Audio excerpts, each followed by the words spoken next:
mynews.studio. Let's set the scene. Midday sun. Demand for electricity climbing fast across America.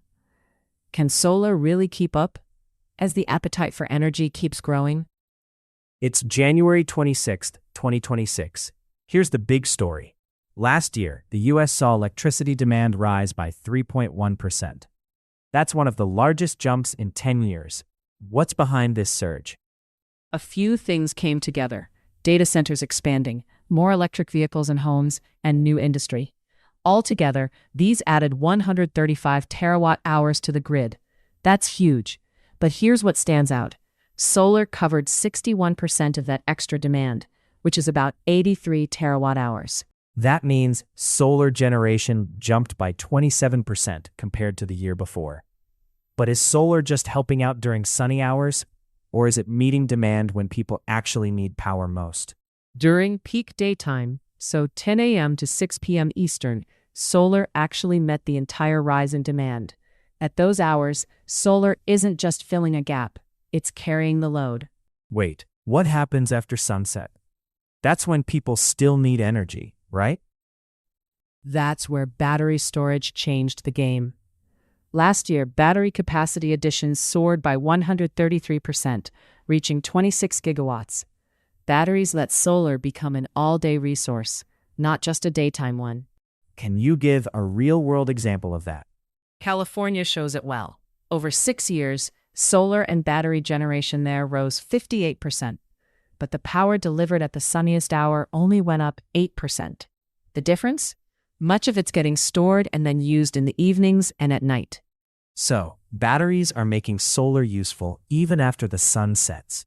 But it wasn't all progress in 2025, was it? No, there were setbacks. Utility-scale solar additions actually dropped 6% from 2024, mostly because of tariff uncertainty and grid delays. Developers paused, and some projects didn't move forward at all. Federal policy changes made the outlook less clear.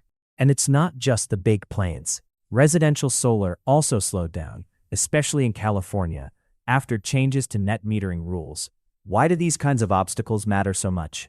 They show that it's not just about technology. Policy and infrastructure are just as critical. Even when the market looks strong, regulatory hurdles and slow grid connections can really hold things back. Still, some regions managed to move ahead. Texas and the Midwest, for example, saw solar meet 81% of their demand growth.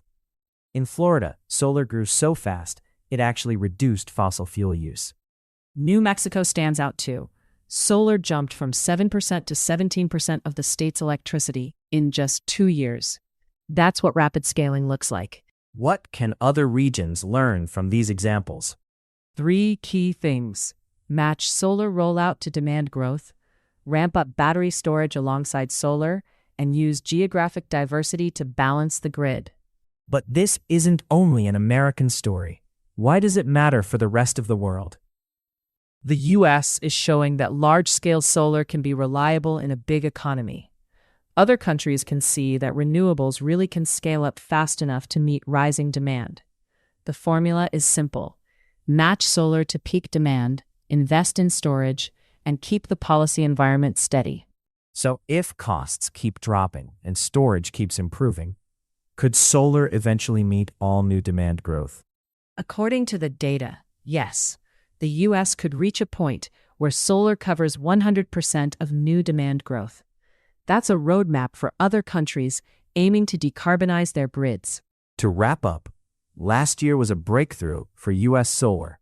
Most of the new demand was met by solar, with batteries and regional leadership playing key roles.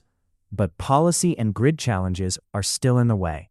The global lesson is, solar and storage can drive the future if the right pieces are in place. Thanks for joining us as we dug into the numbers and stories. America's surge was powered by the sun, but the bigger question is, can the rest of the world keep pace? We appreciate you listening. This episode was brought to you by mynews.studio. Give it a try for free.